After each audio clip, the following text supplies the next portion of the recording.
We did it. We secured the meeting. We are sitting across from the partners of a massive private equity firm. A $100 million deal is on the table. But who is going to pitch them? Visual, a tense, quiet boardroom. The prospect looks at his watch. Narrator, see, most business failures aren't physical in nature. They don't put you in a hospital bed. But they do chip away at your mental health and cause immeasurable pain. Being a weak communicator is one such issue. It slowly eats away at your self-esteem, and yet it rarely gets any serious representation. Why? Because people think you can just fake it till you make it. Let's dive in. This is Alex. He's 22 years old. And this is also Alex at 23. This is him at just 25. As you can see, Alex is trapped in a cycle of verbal desperation. Studies have consistently shown that founders going through this report higher anxiety, depression scores, and more social avoidance compared to their confident peers. Visual, Alex shrinking in his chair during a meeting. Narrator, the real pain comes from the process of pitching.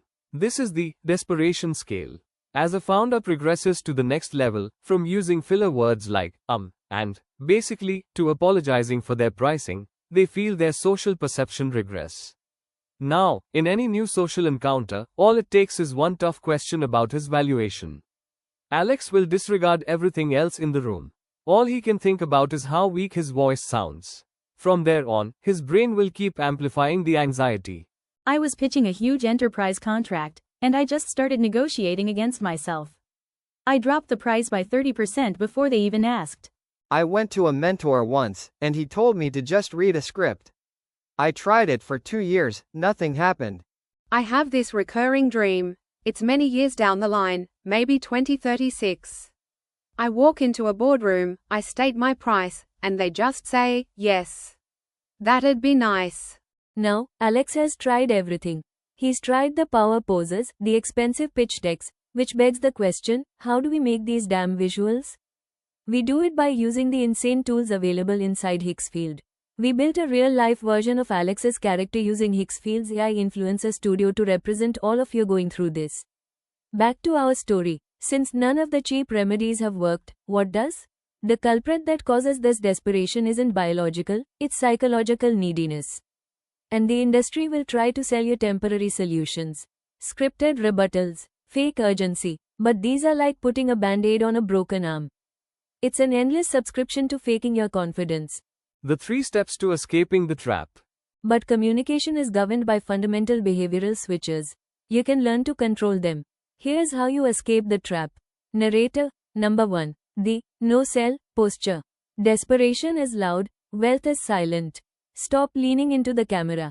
Stop over-explaining your slides. Number 2. Kill the I just wanted to follow up.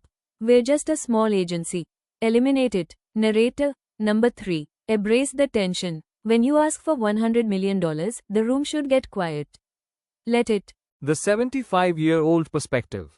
Look, maybe you have a voice you don't like, or you're short, or you don't look like a typical CEO. And that's okay. The more you lean into your authentic identity, the more you normalize it for yourself. Take my word for it. There's a 75-year-old version of you currently looking back at your life, wanting to tell you that the superficial things didn't matter. That 75-year-old chose to focus on true attraction, which is the sum of the choices you make.